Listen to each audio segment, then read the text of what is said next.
नमस्कार, आप देख रहे हैं अपना बिहार। मैं हूं आपके साथ सुकन्या सिंह। चलिए सबसे पहले बड़ी खबर आपको बताते हैं, जहां खलिहान में आग लग गई है। आरा में खलिहान में भीषण आग लग गई है। पिता पुत्री समेत आग में 3 लोग झुलसे हैं। आग में झुलसी है 8 वर्षीय मासूम की मौत। 2 लोगों को अस्पताल में भर्ती कराया गया है।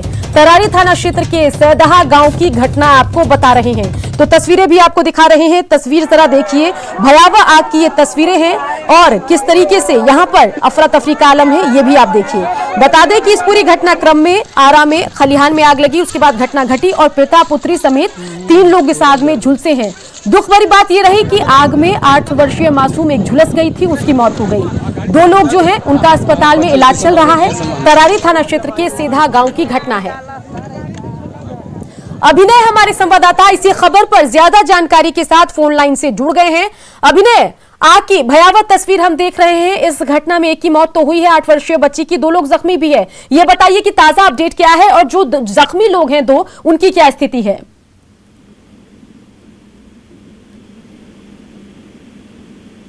क्या आपको आवाज मिल पा रही है अभिनय?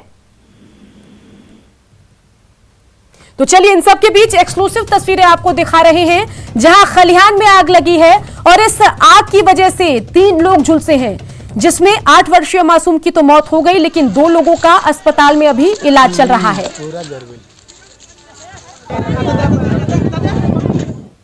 नीतीश कैबिनेट की बैठक में आज केवल एक एजेंडे पर मुहर लगी है। इसमें राज्य में नगर विकास एवं आवास विभाग से जुड़े नगर पंचायत, नगर परिषद, नगर निकाय और नगर निगम के गठन को सरकार ने मंजूरी दी। बिहार में 5 नगर निगम जबकि 12 नगर निकाय भी बनाए गए हैं। वहीं 32 नगर पंचायत को नगर परिषद का दर्जा दिया गया है। 8 नए नगर परिषद बनाने की स्वीकृति दी गई है। इसके अलावा सरकार ने 103 नए नगर पंचायत बनाने के प्रस्ताव पर भी मुहर लगा दी है।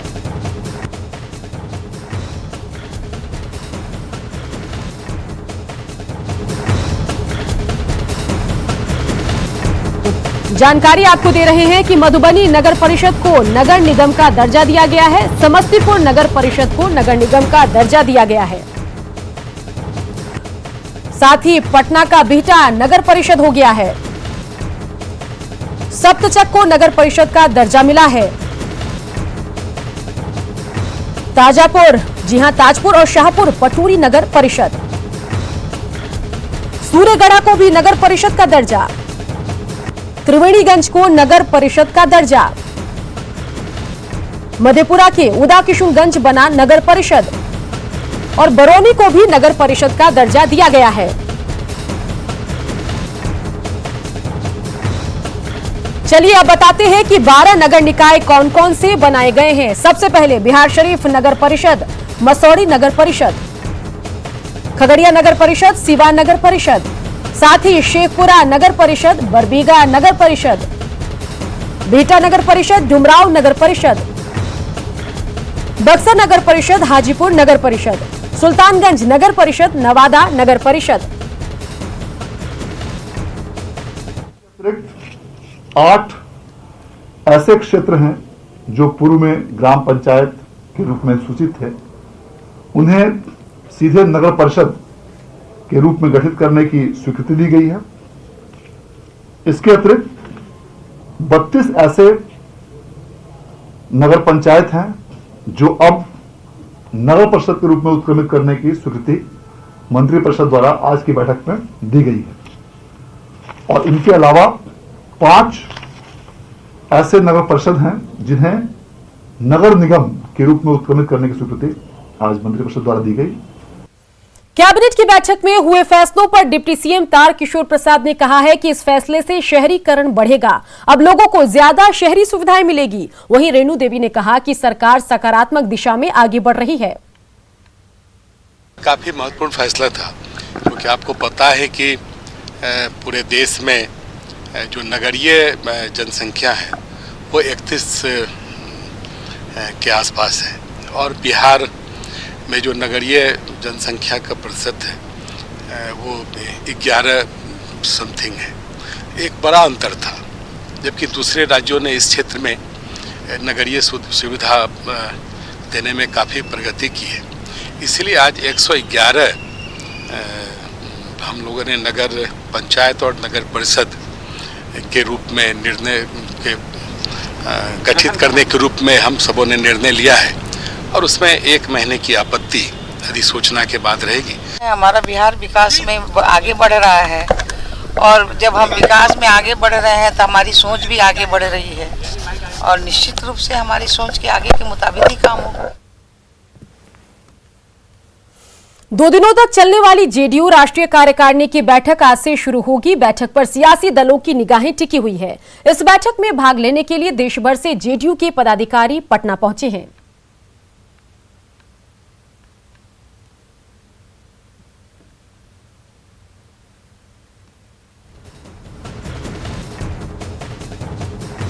तो इस वक्त की अहम खबर आपको बता रहे हैं, जहां जेडीयू की 2 दिवसीय बैठक है, राष्ट्रीय कार्यकारिणी की ये बैठक है और आज से बैठक शुरू होगी। बैठक पर सियासी दलों की नजरें भी टिकी हुई है और इस बैठक में अगर हम बात करें तो भाग लेने के लिए देश भर से जेडीयू के पदाधिकारी पटना पहुंचे हैं।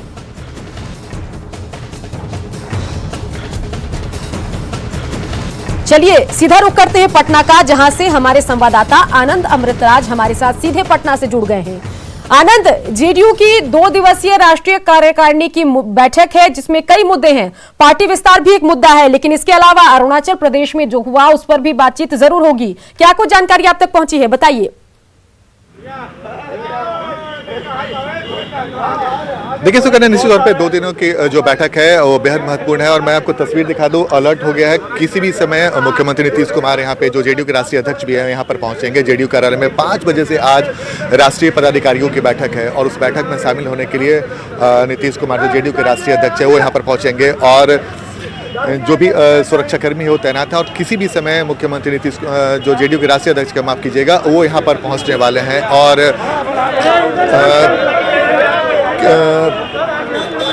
और उनके आने के बाद लगभग 5 बजे के आसपास ये बैठक शुरू हो जाएगी। तो हम लगातार आपको बताने की कोशिश कर रहे हैं क्योंकि ये बैठक कई मायनों में बेहद महत्वपूर्ण है और इस मायने में भी महत्वपूर्ण है कि इस बैठक में बहुत कुछ तय हो जाएगा कि आने वाले समय में जेडीयू की दशा और दिशा क्या है इस बारे में। और हम आपको तस्वीर दिखा रहे हैं, मुख्यमंत्री नीतीश कुमार पहुँच चुके हैं और उनका टारगेट आपको दिख रहा होगा और जाहिर सी बात है 5 बजे ये बैठक है और 5 बजे के ठीक 1 घंटा पहले जेडीयू के जो राष्ट्रीय अध्यक्ष हैं नीतीश कुमार, वो यहाँ पर पहुँच गए जेडीयू कार्यालय में और उनका आना और समय से पहले आना ये बताता है कि इस बैठक को लेकर नीतीश कुमार की भी उत्सुकता है और कितने गंभीरता इस बैठक की है। जाहिर सी बात है जेडीयू के लिए इस बार विधानसभा का चुनाव का जो परिणाम रहा वो अनुकूल नहीं रहा और वजह क्या रही, ये तमाम मुद्दों पर ये चर्चा। देखिए इस वक्त हम आपको तस्वीर दिखा रहे हैं, नीतीश कुमार हाथ जोड़कर अपने समर्थकों का अभिवादन कर रहे हैं और इस वक्त नीतीश कुमार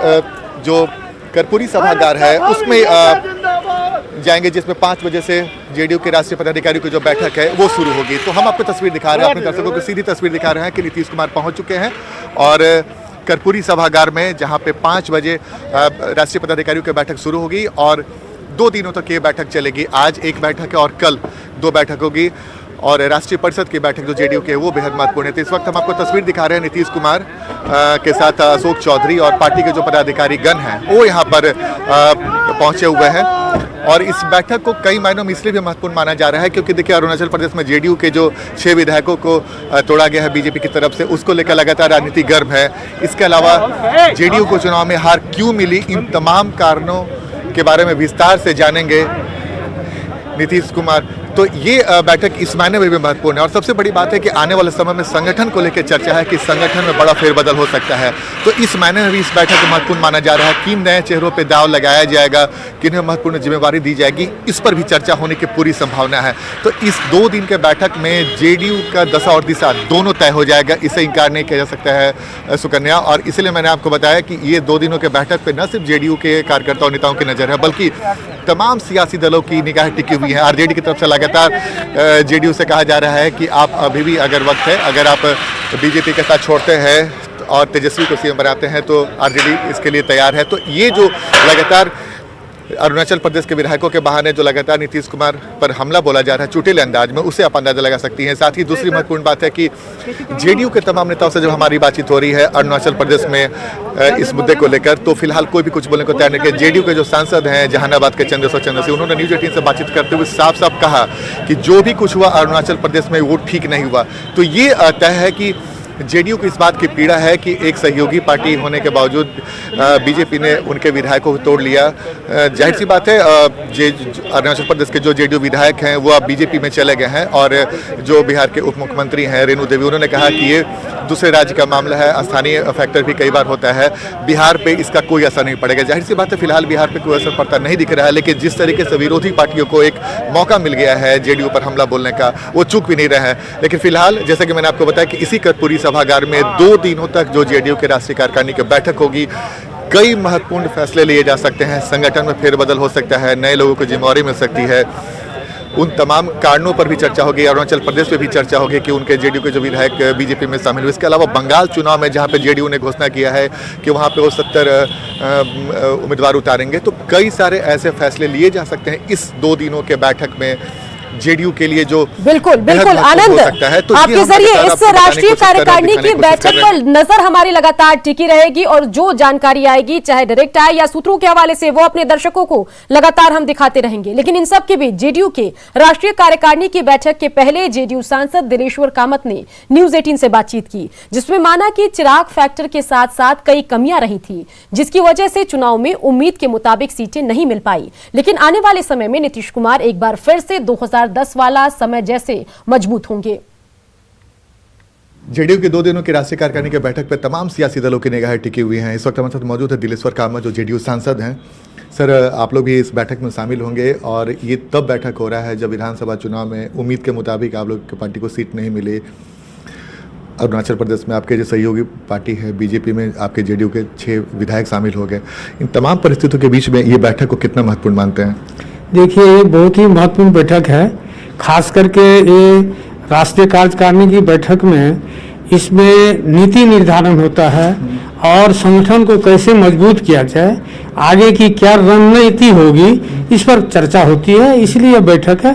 और ये तो सामयिक, उसको छोड़िए, वो तो इंटरनेट, उस पर हम कुछ कमेंट करना नहीं चाह रहे हैं। नहीं, ये बिल्कुल आपने सही कहा कि कमेंट नहीं करना चाहते हैं, लेकिन पार्टी विस्तारीकरण की बात कर रही थी, उसके पहले ही आपके पार्टी के विधायकों को तोड़ लिया गया, और वो भी आपके सहयोगी पार्टी तोड़। इसलिए हम बोले इस पर हम कोई कमेंट करना नहीं चाहते हैं।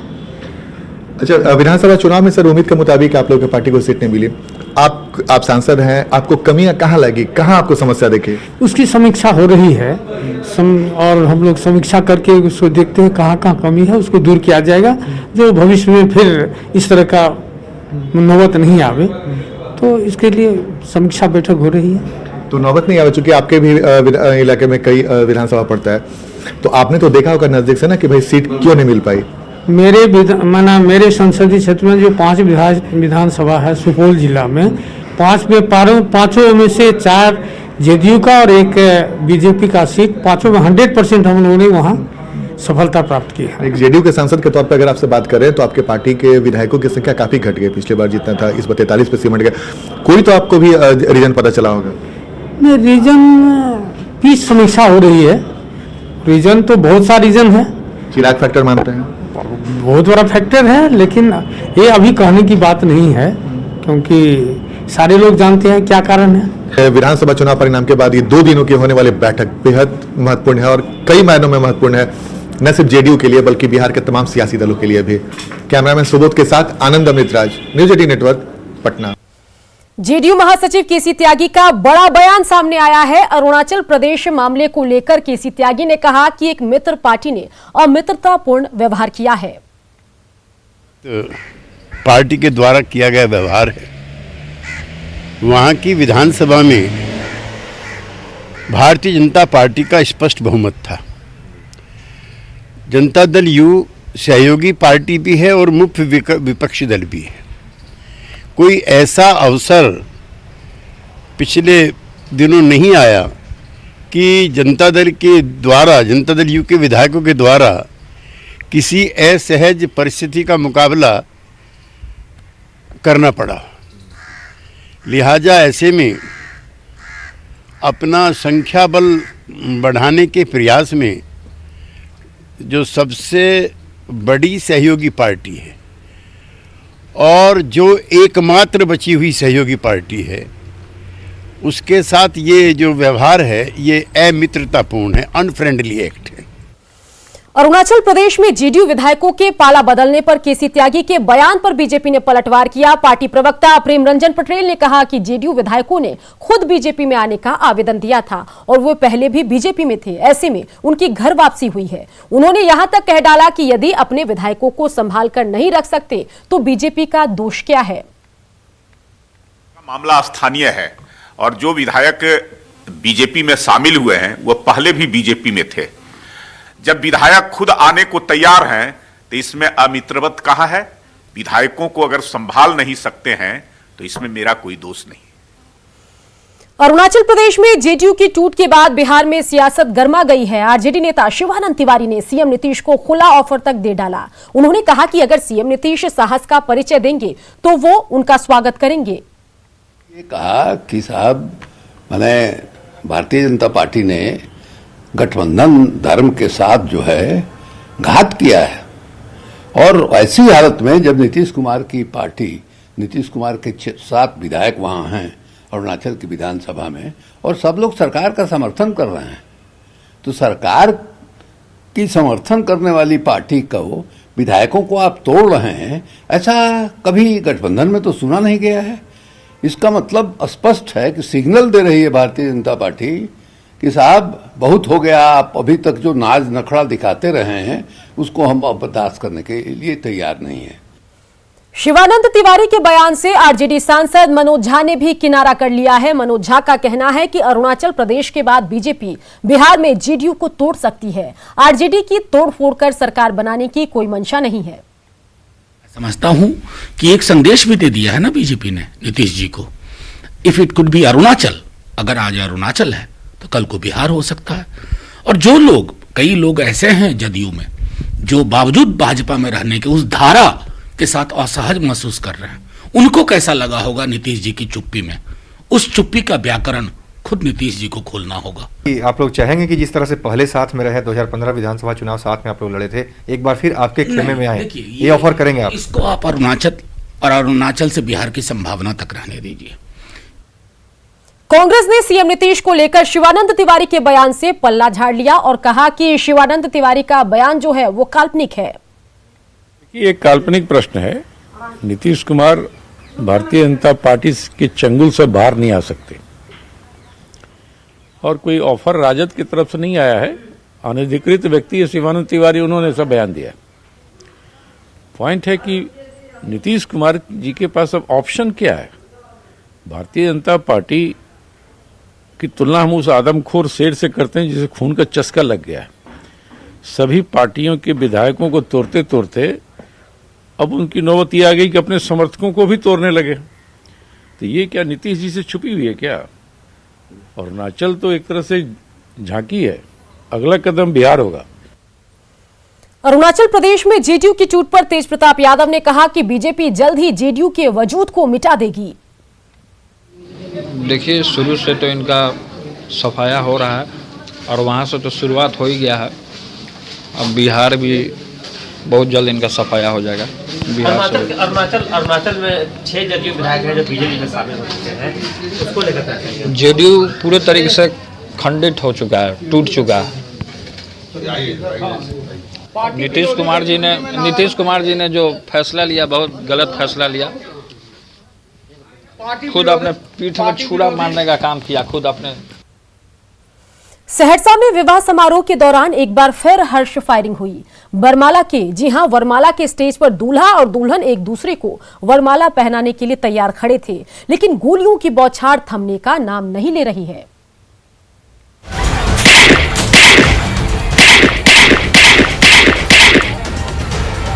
दूल्हा और दुल्हन एक दूसरे को वरमाला डालने के लिए तैयार खड़े हैं, लेकिन दूल्हा दुल्हन के ठीक सामने तमंचे से गोलियों की बौछार थमने का नाम नहीं ले रही। देखिए ये शख्स रिवॉल्वर से कैसे एक के बाद एक हवाई फायरिंग किए जा रहा है।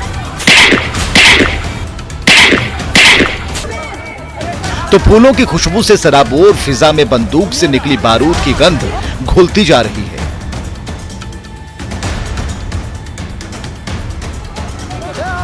यह सहरसा के एक विवाह समारोह का नजारा है, जहां शुभ घड़ी में दूल्हा और दुल्हन वरमाला लेकर तैयार खड़े हैं, लेकिन उनके सामने ही एक बंदूकबाज फायरिंग करने से बाज नहीं आ रहे। देखिए इस शख्स पॉकेट से कैसे एक के बाद एक कारतूस निकालकर उसे रिवॉल्वर में लोड करता है और फिर उसी लोडेड पिस्टल से एक के बाद एक गोलियां छूटती जा रही हैं।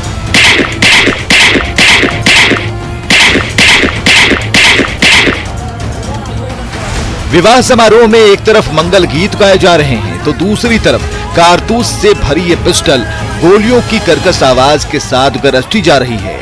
आखिर वो कौन सा रिवाज है कि विवाह जैसी शुभ घड़ी में अक्सर ऐसे बंदूकबाज गोलियों की बौछार करते दिखते रहते हैं।